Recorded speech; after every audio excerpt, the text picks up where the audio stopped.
Welcome to The Money Hour with host Tina Mitchell and co-host Keelan Harvey.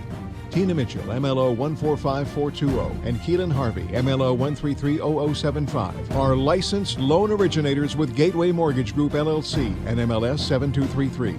The views expressed by the speakers on the following program are those of the speakers and do not necessarily reflect the views of Gateway Mortgage Group, LLC, nor are they necessarily endorsed by Gateway Mortgage Group, LLC.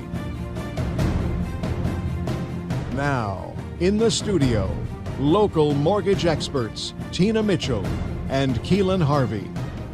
Welcome to the Money Hour on 1150 AM KKNW, the Saturday, February 16th show. I am your host, Tina Mitchell. And your co-host, Keelan Harvey. Your local mortgage experts bringing in expert advice and inside knowledge on today's events and how they affect our local economy.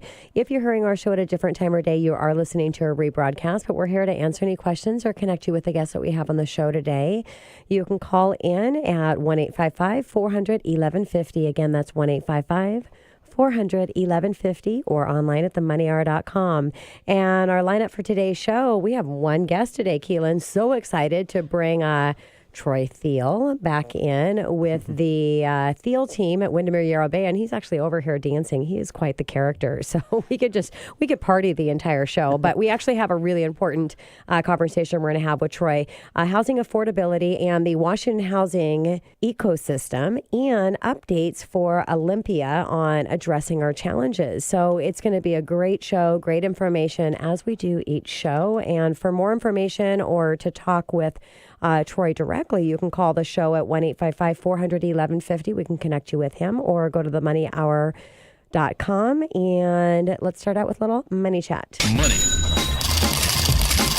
Money.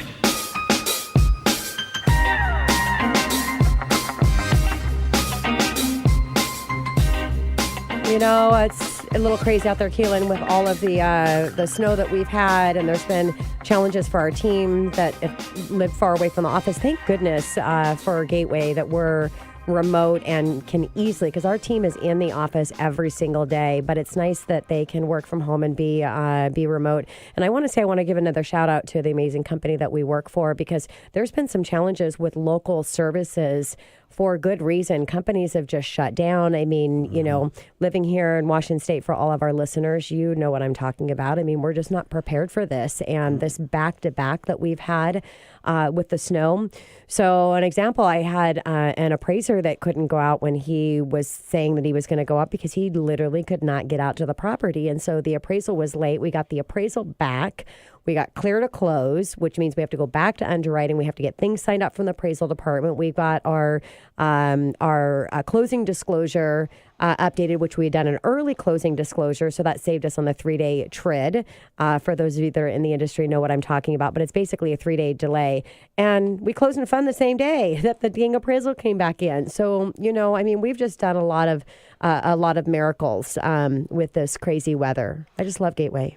Yeah, they do a lot of things that it's probably Japanese to some of these people, but these are not normal things in the industry. This company is lightning fast, and they take the high road always. So yeah, it's just so exciting to be part of it. And, you know, and nature reminds us that she's boss.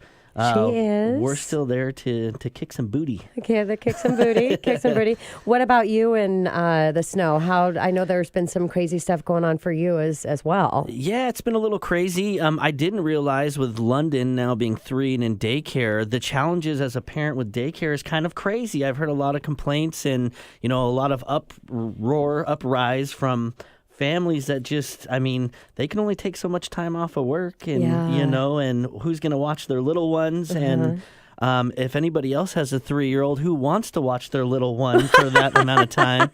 So it's been kind of crazy around the house. I mean, we're both very extremely busy, and fortunately, I've definitely made it work, but it's added some extra layers for us. But and a shout out to some of my my agent friends who I got a couple snow contracts in. They're out showing houses. You in the did. snow. You got 2 new contracts closing in March. It's shocking that I know nobody's really out there doing much shopping with the snow. They're like, the world's dead, and I'm like, I don't know, my world's moving. You're moving and shaking. Moving and shaking. So it sounds like we're on the tail end of it. As long as we don't get some. We'll see. Yeah, Thursday, right? Maybe. Another little bit of conversation. We'll see what happens. Yeah, but I'm sure everybody in Seattle, we're over it. Well, I thought when I got back from Fort Worth that I'd be coming home to a little warmer weather, but not so much. Not so much. It was great at the sales rally, hanging out in Dallas and seeing the bull riding and doing some karaoke and hearing from all of the leadership with Gateway and with the purchase of our bank and all the cool stuff that's coming up. I mean, we're going to be able to do every single program and then some. Not that we can't right now because we have correspondent relationships, but it's going to be nice not to have to depend on correspondent and do everything within the company. So some great things coming.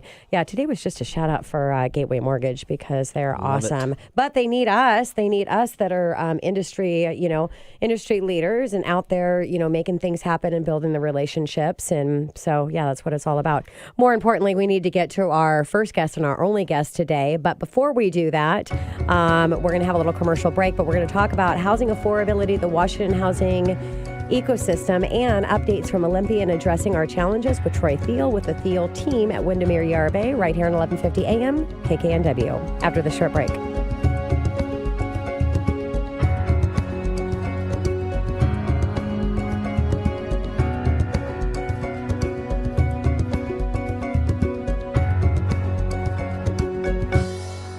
With over 30 years of real estate success in 3 major markets, the Thiel Team knows what it takes to help their buyers, sellers, and developer clients achieve their real estate goals. Use an expert. Contact the Thiel Team today for a free consultation. The combined skills, experience, and tools of the #1 office in the state, the Thiel Team at Windermere Yarra Bay, will get you across the finish line. Call today at 425-941-8457 or email troythiel@windermere.com to connect. Hi, I'm Troy Thiel, and my wife Karen and I are the Thiel Team with the Windermere Yarra Bay office in Kirkland. We work throughout the Seattle market, and we love helping people achieve their real estate goals. If you'd like to talk to us about what your goals are and how we can help you, give us a call at 425-941-8457. You're listening to The Money Hour with your host, Tina Mitchell, and co-host Keelan Harvey on Alternative Talk AM 1150. Now, back to the show with local mortgage experts Tina Mitchell and Keelan Harvey. Welcome back to the Money Hour with your host, Tina Mitchell. And your co-host, Keelan Harvey. You're a local mortgage experts right here on 1150 AM KKNW, the February 16th show. It is a great day to talk money, and that's what the show is all about, how to make money, save money so that you can have a better life for you and for your family. And if you're hearing our show at a different time or day, you are listening to a rebroadcast. But to connect with the guests that we have on the show today, please call the show at 1-855-400-1150 or go online to themoneyhour.com. And in studio right now, Troy Thiel with the Thiel Team at Windermere Yarra Bay. Our topic today is housing affordability and the Washington housing ecosystem and updates from Olympia and addressing our challenges. Troy, so excited to have you in studio today and to have you here for the entire show because this is a really important topic that we're going to talk about today. So thank you. Thank you. And a little bit about Troy. With over 24 years of experience as a leader in the real estate industry, as a broker, consultant, CEO, and active participant in industry organizations, Troy knows what it takes to help the Thiel Team's clients reach their real estate goals. He has worked in 3 major marketplaces, Seattle Eastside, Madison, Wisconsin, and Chicago North Shore, and has been an award-winning sales producer and CEO in each one. Troy is a longtime industry and community leader in many areas, including government affairs regarding real estate, economic development, affordable and appropriate housing development, sustainability, business organization, bicycle and pedestrian advocate, and more. I just want to give a shout out for that. For being a real estate agent takes a lot of time, a lot of energy, time away from family. Thank goodness his beautiful and lovely wife, Karen, the better half, works with him as well, so they get to hang out together a little bit. But all of that you do and giving back to the real estate space, which helps our real estate agents, also helps the consumers in protecting their rights and what we're going to talk about today. I just want to thank you for that, Troy, because it takes a lot of time that you volunteer to these organizations. So I really appreciate it. It's an ethos I was taught by my parents. If I am helping people pick a community to live in and housing and make a major investment in money and time and for their family, I feel it's an obligation to be involved with helping make those communities better. And I love real estate agents, as you know, and I have great friends from just about every company in any town I've ever been in. Yeah, and well, you make friends very quickly. You weren't here very long before you knew all of the people that were important to know. Yeah, my parents always moved middle of the school year. So I learned as a little kid every year for like the first 5 years of school, I had to learn how to make friends really fast. That makes sense. Yeah. Don't move your kids 3 months into school every I lived year. in the same city and went to the same school all the way from elementary school to junior high school. But Yeah. Well, speaking of getting connected to our guest, if you don't know Troy, you need to know him because he's not only good accolades, but he's an awesome guy and he's a whole lot of fun. So on top of a great wealth of knowledge. So we're very excited to have you here, Troy. And let's start by talking about the how is the energy for change in Olympia this session and the housing issues. I'm really excited to get an update from you on how the fight for the good cause is going. It's a great start so far. I would say the energy is rated excellent. It was very obvious that at the end of the last session in 2018, and there was a critical event that the Eastside Chamber of Commerce has had at the UW Bothell with 15 different state legislators, both senators and reps. And to a person, they all came back to their wards and districts and their constituents and heard, you had a nice year in Olympia, but you did nothing about housing affordability and choice.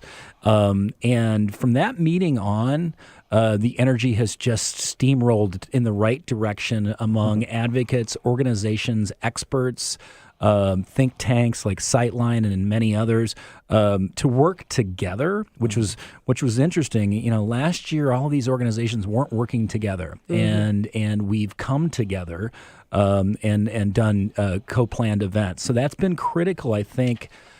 For the legislators to hear that, we're all on the same side on this one because unfortunately our housing and affordability crisis, and it's a crisis. There's no way other to describe it. People want to do something about it. And, what I love about living in the state of Washington and this area is that this is an area of innovation in so many things, right? Yes, it is. And one thing we're a little behind the gap is innovating on how to fix this crisis. I don't think we're as behind as we were 6 months ago. I'm very happy to see legislators across both sides of the aisle in both houses working together. If you see some of the laws that are on the docket right now for fixing housing issues, the ADU bill or the Condo Liability Act, you will see a drove of representatives from throughout the state signing on as sponsors. It's we're going to have a big year in Olympia for a lot of our major needs for fixing, and because it's a big crisis. And it isn't just in Seattle, and it isn't just in the East Side in Seattle or our metro area. It's affecting pretty much throughout the state. And so some of these laws that are going to be adjusted will help. Yeah, well, and it's exciting to hear that people are coming together because that's really the biggest challenge is getting people to come together and work together as a team to make things happen. And if you've gotten over that hurdle, that first big step, then I can see that some great things should be moving and coming forward here for us. So, Troy, what and who are the critical drivers that are needed for the change? And we talked about, a little bit about legislation and the leaders there, but who else? Well, the legislators themselves, they're going to solve this with our advice, consult, and experience. And there are many that have stepped to the fore. Last year, Tana Sen, who is a representative out of Mercer Island, sponsored several good bills that did not make it through. Unfortunately, no really good bills on housing challenges made it through last year. So she was a leader from the get-go. Frank Klopp, who is a representative in the Capitol Hill Central District, has been a historic housing supporter of fixes, but they've been joined by so many. I've created a nice relationship with the state legislative housing committee chair, which is Cindy Ryu, the state rep out of Shoreline, the former mayor. And Cindy gets it. Wow. She was a part of a lot of this stuff last year as well. And she had me down at the December state legislative housing committee work session day. On that committee, there's so many great leaders. Nicole Macri is also in Frank's district. She is doing great work. So many state reps are. So bravo to all of them. My new state rep, Amy Wallen, who was mayor of Kirkland, housing is one of her major issues. And, pretty much across the board, all the state legislators have housing as, if not their top priority, improving housing policy very near the top. So what's cool is to see it isn't a Democratic thing. It isn't just a Republican thing. It's, housing affordability challenges affect all of us equally, and our challenges for both parties and our communities. And that's what's great to see is the energy of these people putting down, silly games and working together. Yeah. Other big movers, Microsoft. Yes, right? of course. Wow, $500 million, a significant portion of that. The majority of that is some special loan programs, but $25 million in support to help do research and advocate and do the right thing. My industry, the Washington Association of Realtors, supported by a $750,000 grant from the National Association of Realtors that I helped lobby for. $1 million in a campaign called Unlock the Door. You've probably seen that on TV. Yeah. Those are not inexpensive ads. And in those commercials are people from across the board, state legislators, nonprofit housing developers. Tony Toe is awesome. He says this issue is so big we need to throw the whole kitchen sink at it. Yeah. Well, and it's great to see the investment that Microsoft is making, and obviously as a contributing stance to help. But it also is shows that how much Microsoft wants to be here and the benefit to the company and the employment here. Because in order to make that work, they have to have affordable housing. Otherwise, they're going to have to have their employment somewhere else. So it's nice. I mean, it really shows that there's confidence in what we can and what we will be doing moving forward here in our market. Yeah, I definitely appreciate that. I think actually that was probably some of the initial thoughts with Amazon as they were considering their expansion, right? Yes, of course. Is their number one bill, so to speak, is their labor. And labor's number one bill is their housing cost. And it's not rare for me and probably you all too to have agents that you're working with talk about clients or potential clients that come out and they're thinking about taking that offer, but they see this house. They got to figure out. This house is $1.2 million, and if I'm in Fort Worth, that house is where you were just at is $400,000. And it's a pool that you can use and all that stuff. And so they might not be able to get the talent they want as a result. And so recent surveys have shown that 60% of millennials that are in Seattle are thinking of moving out of the area so they can live in a community where they can afford their first home. And that stinks. No offense to the word stink, but I don't want to offend anybody with it. But it's bad, and we can do better. That's so exciting to see, in crisis, everybody, all this talent and all these powerful people and everybody stepping up to the plate. And it takes a crisis for a group like that to really put their heads together and push for a better cause. So it's exciting to see, even in the time we had you on the show last, what kind of process and mentality has changed on this subject a little bit. Speaking of last time you were on the show, Troy, we touched on condos. It was really interesting. I wanted to ask you about the Condominium Liability Act revision that's going, and what are the major changes that are going to help? Well, the existing condo law now has some obvious major challenges. That's why we're not seeing condominiums except for at very high price points.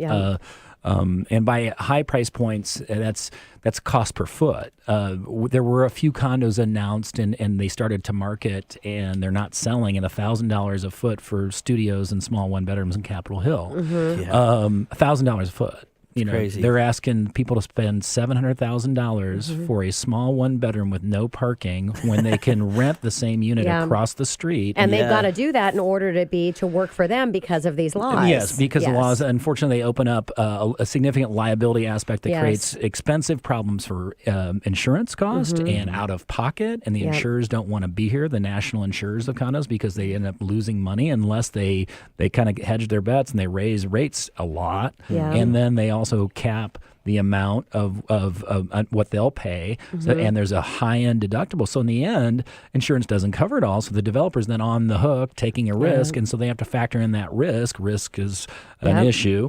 and that becomes an increase in price, and it's just a headache. So that's why we're not seeing at the lower price points. We're only seeing massive buildings, the high-rises, 188 and Nexus and Coda and First Light, because there's that efficiency of scale. If you're building 200, 300, 400 units, you can wrap that in. Now, the curveball is those units are going to be priced 15, 20, 25, 30% more than they would be normally. Because they still have to account for that cost, right? That expense. Yeah, and so what's the demand curve then for them? And they're you're starting to see some juggling going, wait a minute, these aren't selling as fast, some of them, and the first few did really well, but now people are joining in, and unless they've got something special as a value proposition, that pricing is going to hurt. So, and it's going to impair some of the type of development we want. If we're pro sustainability, pro density, pro urbanization, which we are in many areas, but if you want to live in a cool country place, they're there too. So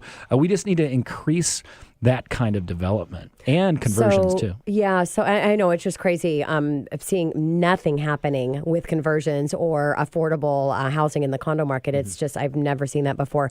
So outside of, figuring out how they can change this laws with the liability piece of it, what other solutions are there or what problems do we need to solve around it other than that can help with our condo? Well, the condo fixes include defining defect type, absolve, and these things are already in process and are part of the policy, these first few, and absolving the condo board from personal liability to getting sued themselves if they do it by due diligence, what they feel is an important thing. And then also, giving the developer a right to cure or fix the items rather than a right to get lawsuit. A lawsuit. That makes sense. Right? Yeah.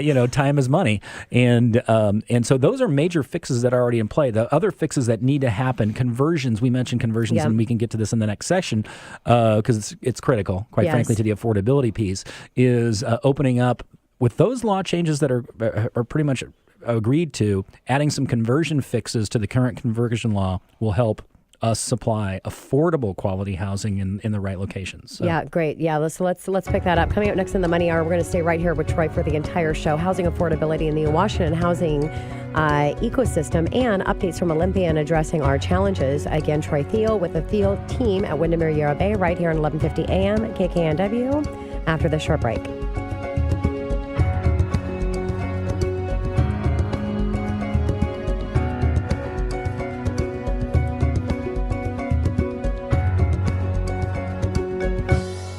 With over 30 years of real estate success in 3 major markets, the Thiel Team knows what it takes to help their buyers, sellers, and developer clients achieve their real estate goals. Use an expert. Contact the Thiel Team today for a free consultation. The combined skills, experience, and tools of the #1 office in the state, the Thiel Team at Windermere Yarrow Bay, will get you across the finish line. Call today at 425-941-8457 or email troythiel@windermere.com to connect. Hi, I'm Troy Thiel, and my wife Karen and I are the Thiel Team with the Windermere Yarrow Bay office in Kirkland. We work throughout the Seattle market, and we love helping people achieve their real estate goals. If you'd like to talk to us about what your goals are and how we can help you, give us a call at 425-941-8457. You're listening to The Money Hour with your host, Tina Mitchell, and co-host Keelan Harvey on Alternative Talk AM 1150. Now, back to the show with local mortgage experts Tina Mitchell and Keelan Harvey.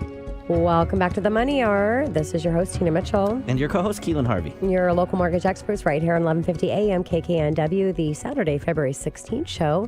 We're here to help you build a strong financial blueprint, one show and 1 week at a time. If you're hearing our show at a different time or day, you are listening to a rebroadcast, but we're here to answer any questions or connect you with the guests that we have on the show. If you'd like to connect with our one guest today, Troy, you can call the show at 1-855-400-1150 or go online to themoneyhour.com. And our continued conversation with Troy Thiel, the Thiel Team at Windermere Yarrow Bay, housing affordability, the Washington housing ecosystem, and updates from Olympia and addressing our challenges. So, Troy, I know we talked about conversions, and I know Tina wanted to ask you about that, but let's touch on a couple more of these fixes that potentially can solve our condo issues here. I know there's a few more. Yeah. There's a full recipe of success on fixing our needs, and we talked about the Condo Liability Act and some of the major fixes that are already been agreed to on that, and then we want to talk about conversions. But some of those items, including upzoning where appropriate. So in Seattle, holla, right? Yeah. Wow, look at all those cranes. Yeah. We're still number one in cranes, and we're going to be for quite a while. Yeah. And several of the suburbs, we're here in Bellevue now. And if you go up to the Springs District, look what's happening. Yes. And that relationship to increasing zoning, especially around transit corridors. Train stops are really cool. I mean, look at downtown Redmond. That when people found out and developers found out that all that train was coming there, look what is happening and what has happened. Yeah. I'm a Chicago guy, so I'm so used to every train stop, there's high density near that. Oh, by the way, that's really, really smart to do that. Other ways we're seeing that transit-oriented density increase in the upzoning is places where the bus rapid transit stations are going to go. So like in Kirkland, the city of Kirkland's council, they've got a special committee. How can we handle this and help solve some of our housing needs by upzoning near these stations so people can just walk to their transit and they won't need a car to join the 405 mess, let's say. It's so interesting how the transit's come to fruition, like live, right in front of our face. Yes. We need to get Sound Transit back in here, by the way, too. It's crazy. Yeah. It's obvious.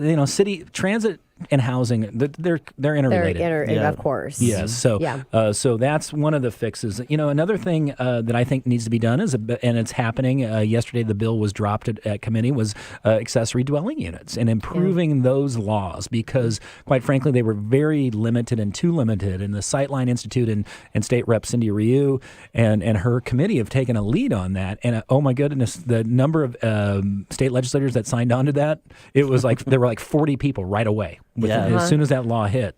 And that's throwing the whole kitchen sink in. That's a very large liberalization of accessory dwelling units because I think it's actually fixing a problem. We talked about upzoning. Yeah. Seattle and all of these suburbs downzoned out 2 to 4 units about 20, 25, 30 years ago. Really? So notice everything you're being built is you've got two, mid-century modern boxes smashed right next to each other. Yeah. Wouldn't that be cool if it was a 4-unit? Yeah. It makes sense. Right? Yeah, right? And we can do that. So the ADU fix is sort of addressing that without addressing the underlying zoning and challenge. being able to get permits. And, we're thinking now, who knows what's going to happen moving forward with my husband's mom, my mom, and we've got a beautiful huge house. I mean, it's, 4,200 square feet and it's gorgeous house and it's just my husband and I. The problem is we don't have 2 kitchens. And, so to be able to, in some of these houses, they're building new ones, but what about existing ones and being able to add kitchens in the lower levels, which you can't now. You can't get permits for Correct. that. Yeah. And accessory dwelling units, like you were getting at, that answers some of that. It's interesting. We have several friends who want to get out of the big house and they want to build an ADU that they'll move to and then just sell off or rent the big house. Yes. Because that's that makes sense. right? Yeah. That's a major challenge. So the ADU thing is interesting. And another way to look at it is what I was referencing earlier, new construction of 2 big homes. What about taking down that 1,000 square foot anachronistic Rambler, let's just say the classic Rambler, and we call them ranches in the Midwest. I could say ranch. And taking that down and building a 2-unit, a 3-unit, a Yes. 4-unit, Yeah. or a house with 2 ADUs. And one of those ADUs might be yours. Yes. Or you're building a 1,000 square foot new home to age in place and stay in your neighborhood. And but in order to afford to do it, you've got the 2 ADUs that are Yes. filling this affordability challenge. Downtown Kirkland. None of my service staff friends at my cafe can afford to live in downtown Kirkland. There is one project that has addressed that, but it's a major challenge, and the ADUs can help. Yes. And so it's once cities fix them. Los Angeles is one of the examples, and make them understandable and easier to do. That's a major one. You use the word permit too, and another challenge with our housing affordability is time is money. Yes. It takes 3 to 4 years to get through city halls Yeah. and permissions, and you're Crazy. That's crazy. right. Yeah. And the markets change and costs go up, Yeah. and you lose your contractors. Yes. And so I'm a big proponent. I don't know if it's going to happen in this session, but if we don't get to it, of mandating approvals. If you are, it's called there's one phrasing called a zoning code review. If you are proposing a project that's within zoning of that site. Approve it. Why approve it? Approve it, yeah. I mean, we're paying these city administrators, pretty good money, and if they Yes. approve it, and they can just move it right up the ladder. Yes. And we don't do that here. We're different than most places, and look what's happening. Well, like you said before, the ease of it is that we've got examples in other states that are doing things at a very high level that have had the challenges that we've had that we can mirror after. Yes. And so that makes it a lot more exciting that we can figure this out. We can figure out quickly and efficiently Yes. by looking what's already working. Yeah, and I because I've operated in some of those states that do it right, and I Yes. research this nationwide just because I'm a nerd that way. I'm a nerd in a lot of ways. You're very passionate. I'm passionate, Yes. right? Yeah, it's interesting, the Seattle ethos and the Seattle quote unquote freeze. Yeah. I feel that they're like, well, you're not from here. What look Yeah. how perfect we are. And I'm like, we're not perfect. Yeah. I mean, we can learn from others. It's okay. Yes, yeah. So I think the doors are open. Yeah. I think people are really working hard on this, and it's going to be great. So speaking of efficiency, what about things we talked about conversions, condo conversions on the larger scale? I mean, that's going to make a big impact and a big difference. My mom is in property management, actually, and on the building side of it, and they don't want to touch anything like that with a 10-foot pole right now. So I'm interested to see kind of where that's going to go and what that's all about. Well, condo conversions is taking an existing building that's being used as an apartment building, obviously, and then converting the form of ownership from one single owner. That could be a REIT, it could be an investment trust, it could be you. Yeah. And subdividing into condo ownership. There's a lot Which of before benefits. the crisis, we saw tons of that happening. Yes, you did. And before the crisis and before the current state law, you saw tons of it happening with one caveat. There were no consumer protections. And that created a very virile breeding pool for the legislators to be have the trial attorneys walk in and say, look, all these developers are evil and they're trying to make money off of the consumer, and look at all these amazing horror stories, unfortunately, where it was not good building and there were a lot of problems and there were no protections. And so we went from that end of the spectrum in the initial stages opposite to extreme. the opposite extreme. Yeah. And extremism in most things is never good unless you've seen my course. dance moves, and then they're beautiful. Sorry, a little levity every now and then. I've got the engineer laughing. That's a good thing. Yeah, Gary's over there cracking up. Yes. So, and so And we he's need to very get back. selective in what he Yes. laughs to. Yes. We'll do some Beatles numbers later. But we've got balance. We got to find balance. And the balance is the consumers need to be protected. That's number one. And the consumers are not being protected in the current phase. Why? Because they have no access to affordable housing, or very little, and we have too little. And so that's the major thing to do. So the conversions fix the issue because it's already existing land use. The term NIMBY, not in my backyard, upzone. You want to upzone my neighborhood? I mean, there's people up in arms and they're ready to burn down City Hall over Hala and the 27 areas.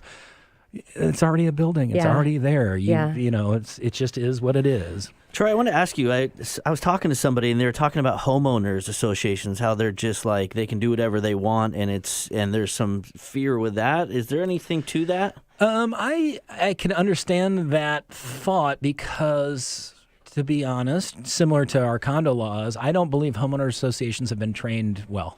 And they've had a pretty bad law to deal with, but it's easy. A homeowners association, as long as the people who volunteer for it realize their number one job is to protect the investment of the association. Yeah. That's their number one job. And the biggest thing that kind of makes me feel, a little bit safer if I were buying a condo is, you've got to get lending in these condos. And so lenders are, if there's a big issue, they're not going to be able to lend in it. So the things are getting reviewed by the lenders, as you know, Keelan, as we're going through the process. So before we break it to break, Troy, I want to ask you, talk a little bit about rentals and homelessness and how that's related and what's going on there.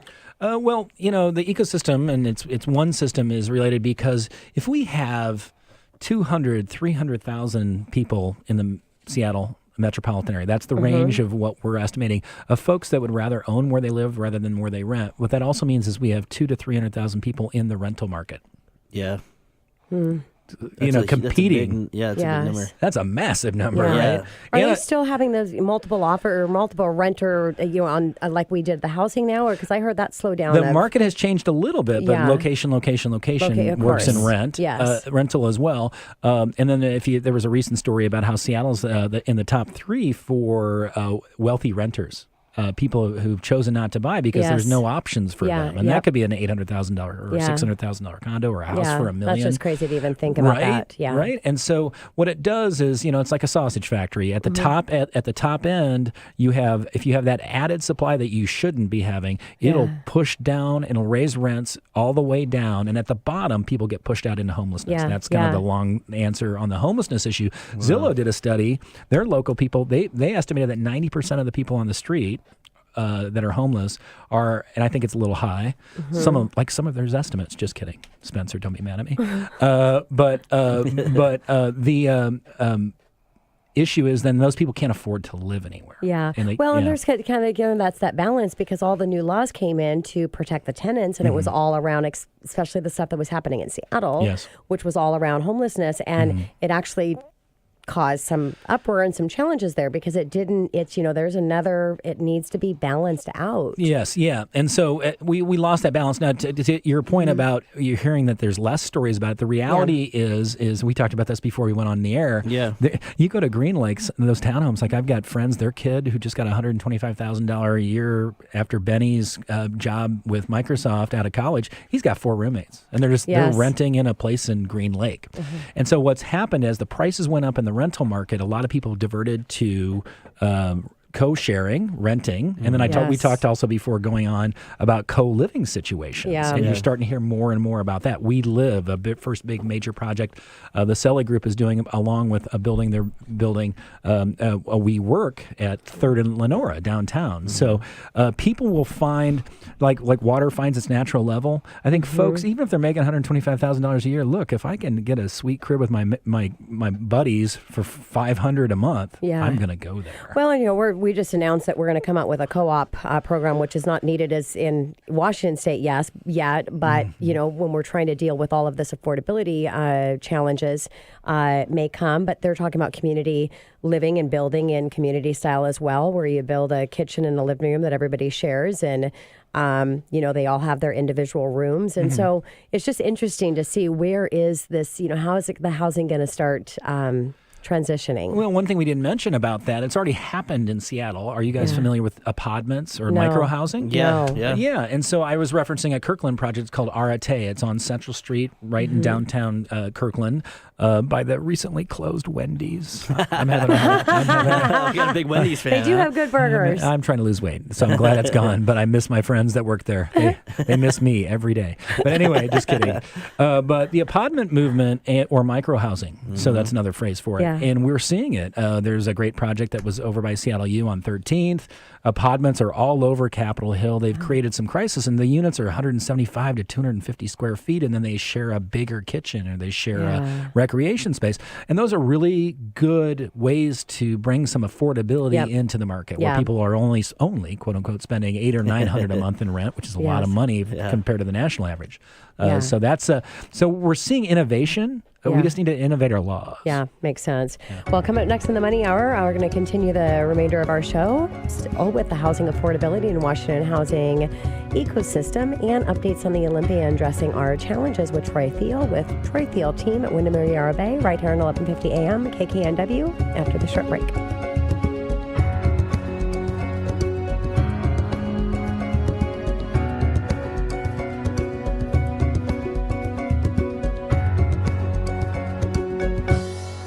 With over 30 years of real estate success in 3 major markets, the Thiel Team knows what it takes to help their buyers, sellers, and developer clients achieve their real estate goals. Use an expert. Contact the Thiel Team today for a free consultation. The combined skills, experience, and tools of the #1 office in the state, the Thiel Team at Windermere Yarrow Bay, will get you across the finish line.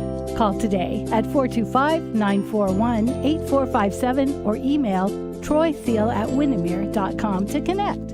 Hi, I'm Troy Thiel, and my wife Karen and I are the Thiel Team with the Windermere Yarrow Bay office in Kirkland. We work throughout the Seattle market, and we love helping people achieve their real estate goals. If you'd like to talk to us about what your goals are and how we can help you, give us a call at 425-941-8457. You're listening to The Money Hour with your host, Tina Mitchell, and co-host Keelan Harvey on Alternative Talk AM 1150. Now, back to the show with local mortgage experts Tina Mitchell and Keelan Harvey. Welcome back to the Money Hour with your host, Tina Mitchell. And your co-host, Keelan Harvey. Your local mortgage experts right here at 1150 AM KKNW, the Saturday, February 16th show. We bring into studio each week the best of the best experts in all areas regarding your financing, and we're here to help you in today's economy. If you're hearing our show at a different time or day, you are listening to a rebroadcast. To connect with the guests that we have on the show today, please call 1-855-400-1150. Again, that's 1-855-400-1150 or online at themoneyhour.com. Back in studio, we have Troy Thiel with the Thiel Team at Windermere Yarrow Bay, housing affordability, and the Washington housing ecosystem, and also updates from Olympia on addressing our challenges. So, Troy, when we were on break, we got into a different layer of the conversions, the condo conversions, and I would love for you to elaborate on that a little bit for our listeners. Yeah, thanks. We don't want to miss out on the behind-the-scenes conversation. Oh, yeah. And so, and behind-the-scenes dance moves. Is this on TV, too? Or we need to tell us? We should. So real quick, one of the things Tina mentioned in the last session was asking about the rental market and the connection to conversions. And you heard that there's less competition, quite frankly, in the rental market. So guess what? There's 24,000 to 30,000 units coming online of rentals, and now apartment developers are scared because they're like, wait a minute, our demand curve is going down, our prices are going up, our numbers aren't working. It took 3 years to get through City Hall to get permits. Our numbers are off. We're actually losing money. Oh, by the way, we might own 20 condominiums buildings that are in great locations, or apartment buildings that if we converted those to condos, we could help solve the crisis, have money, and then we can build apartments and appropriate housing moving forward. And there's legislation, I didn't mention this in the legislative component of this conversation, about multifamily tax credits, where if these people build housing, the private market that we need and the market needs and our community needs to continue to grow appropriately, they'll get a tax break as long as they build another building within 12 years. And so Cindy Ryu and Tana Sen sponsored that bill last year, and now everybody wants in on that. So that's really cool. But back to conversions, I mentioned about NIMBY issues, and that's just one of the, you're not going to have that because it's already existing land use. The other thing that's great about conversions, they're already built in really good locations. Yeah. They're near transit, they're near services, they're near, quality of life stuff that people want. So they're already built. And we want to convert tenants to homeowners. Why? For so many reasons. It makes their lives so much better. It's a major investment. It's stability for people become more connected to their community when they own. City of Seattle, homeownership, 42%. They would have to increase homeownership percentage by 50% in the city of Seattle to be average nationally. Really? That's how our market is skewed. Crazy. Well, and that answers that question even deeper about our issue of how does home ownership and homelessness and rental relate? Of course. And isn't it great to have numbers in those stats to really be able to know where you're at, where you stand in the nation, to see how big your problem really is. Yeah, you're right. That's a massive one. I mean, I think I've talked to some city planners, and they sort of knew that was the range, but they were high. They didn't know that number, and I'm like, this is the challenge. That's right? crazy. This is the challenge. We need to get more people into home ownership. This. Yes. Because in some of these apartment buildings, remember I was mentioning all these kids that are paying X dollars or whatever that are renting with a roommate. They're making $125,000, and let's say it's Redmond, and they're paying $3,000 a month for a 2-bedroom in downtown Redmond, and that unit would come on a conversion if it was a nice 2002 building with appropriate consumer protections written into the conversion for $500,000. That'd actually be less than what they're paying out of pocket between the two of them. Plus, it'd be an asset that they own with mortgage deductibility. Yep, all of that. All that. Yeah. They'd be more connected to the community. Their roommate could stay and help them help pay their mortgage. Yes, yeah. And the owner of that building built that 2002 building for $125 a square foot and just sold it for $500 or $600 a square foot. Yeah. Yep. Look, that's good, and they've made money on that building for 20 years. Sure. And they can take that money and that growth with a multifamily tax credit and build another building that we need. Yeah, that's so crazy. Great. I just read this article about home ownership being the gateway to wealth for young people, especially. Well, it is. Mm-hmm. It is, and I mean, just a call to action to listeners out there: go out and figure out what it takes for you to own a home, because it's not as crazy as you think. You don't need 20% down. Call me and Tina. Call Troy. Put it all together and figure it out, because at the end of the day, there's so many people on a daily that don't think they can own a home that we talk to that have a clear path and own a home 30 days later. Yeah, and I can so true, Keelan, and I can say personally as well, being a homeowner I bought my home when I was 20, and it put me in a whole different frame of mind as far as what I could do myself with success, because I owned a home. And, so it gives you that sense of pride and that sense of accomplishment that really helps you in all areas of your life, because you've got that stability. And so, great shout out there. Troy, are there homeowners that have renters that have extra bedrooms, and let's talk a little bit about that and where your thought process is there. Well, it isn't just about you young people, Keelan, home ownership, because there's a lot of us old folks that are in big houses you mentioned earlier. Yeah. Touche, yeah. We don't need the 4,000 square feet or the 3,000 square feet or even the 2,500 square feet. Yeah. And we want to age in place. We want to age in our community. We want to stay in our community, but we have no affordable prices. There's nowhere for us to go to.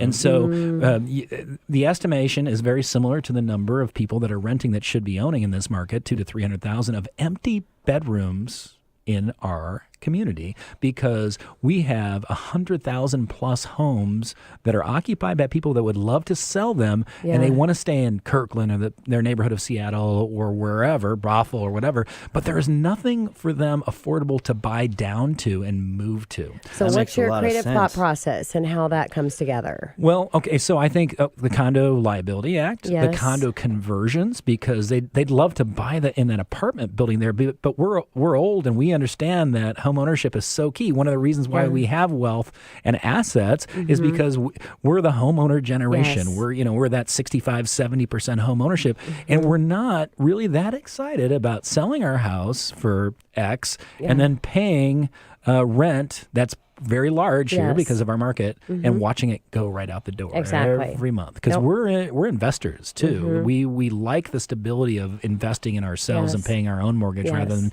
paying our landlord's mortgage. And so there's that synergy there. So that makes sense. Yeah. So like if I'm having a listing that's $500,000, half the people I see are the millennials thinking about buying their first place, and half are old farts like me and my wife, me, not my wife. I'm the old fart, wanting to downsize and have an appropriate place. And so the challenge, what it's created is our Seattle equity. A lot of the older folks who've decided to go ahead and sell and can't find a place, they're moving to some of these outskirt, really great communities like Bellingham and Anacortes and Chelan and all these amazing places in Washington State that we have. But we're now the new Californians, because we can afford so much more with that equity that we're literally creating dynamics within the ecosystem of those housing markets that are pricing out the locals. Yes. Those jobs don't pay that. Yeah. So there was a story about Chelan in the Seattle Times. 80% of the city of Chelan workers have moved outside of Chelan because they can't afford to live in the community that they work for. Yeah. That's so crazy, the ripple effect, right? Yeah. It affects everybody.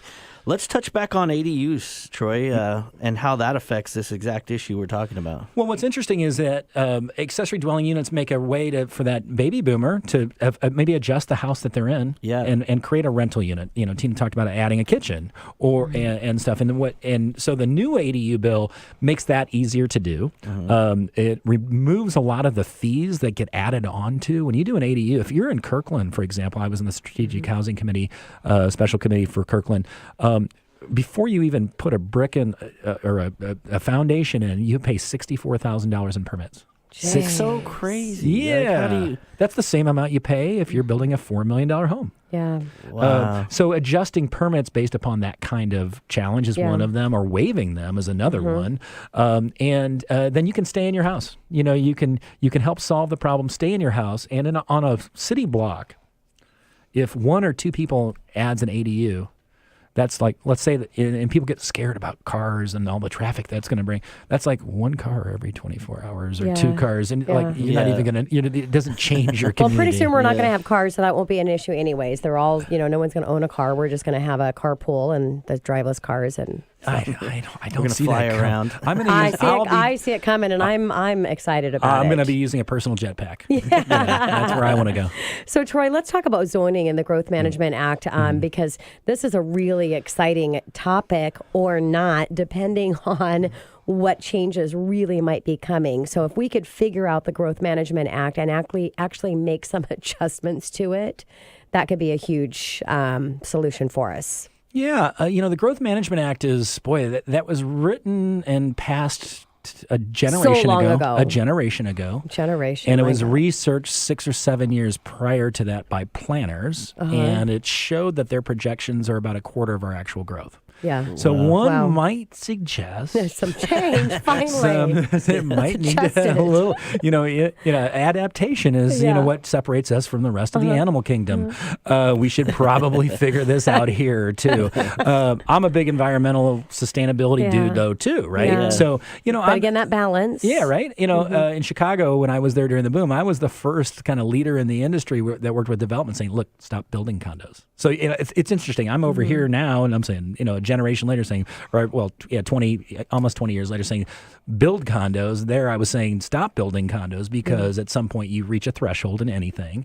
And so the Growth Management Act has environmental protections we need to keep aware. I mean, what makes this area so special, besides all the great companies and the great people, is I'm looking out the window here. Yes. I'm seeing mountains, right? Yeah, Very cool.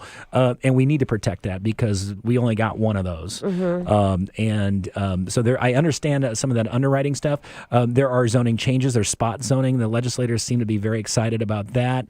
I think not every community wants to get more dense. Well, God bless them if they don't. So, but a lot of communities think the Growth Management Act kind of pigeons them into a certain type of development, and because of that, there's some economies of scale that don't happen, and it escalates the value or the pricing of what can actually get done. So, let's open the doors to adjusting that strategically and improving that. Let's open the doors to zoning improvements that are massive.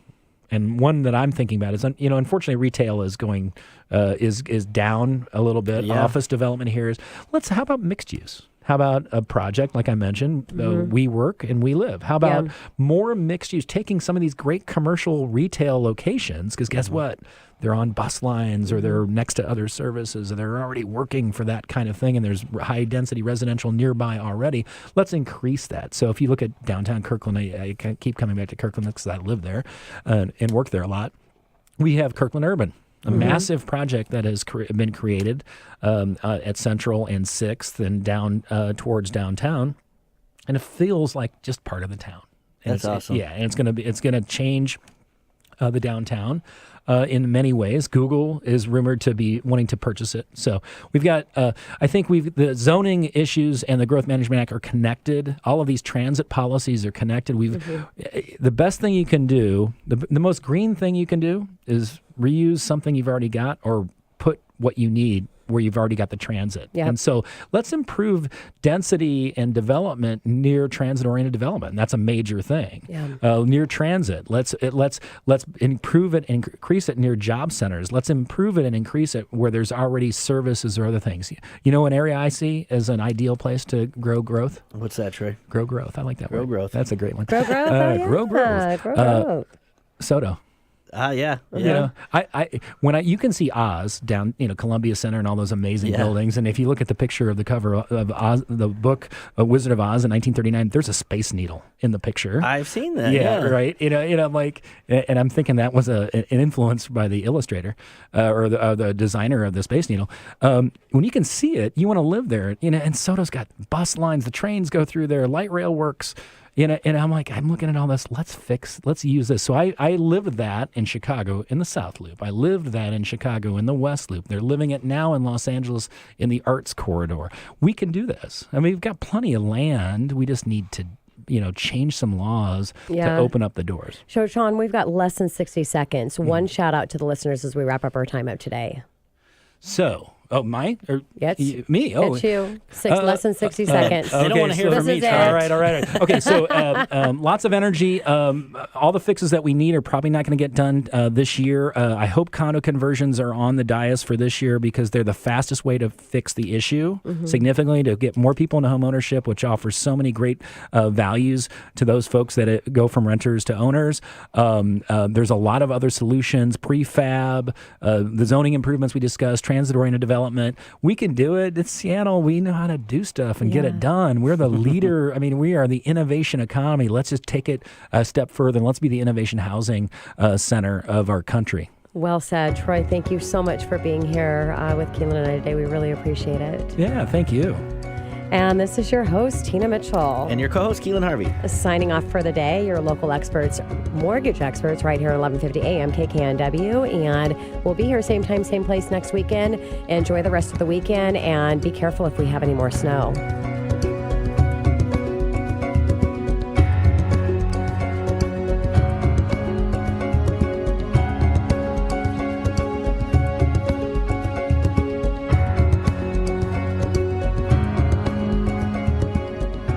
Tina Mitchell, MLO 145420, and Keelan Harvey, MLO 1330075, are licensed loan originators with Gateway Mortgage Group, LLC, and MLS 7233. The views expressed by the speakers on the preceding program are those of the speakers and do not necessarily reflect the views of Gateway Mortgage Group, LLC, nor are they necessarily endorsed by Gateway Mortgage Group, LLC.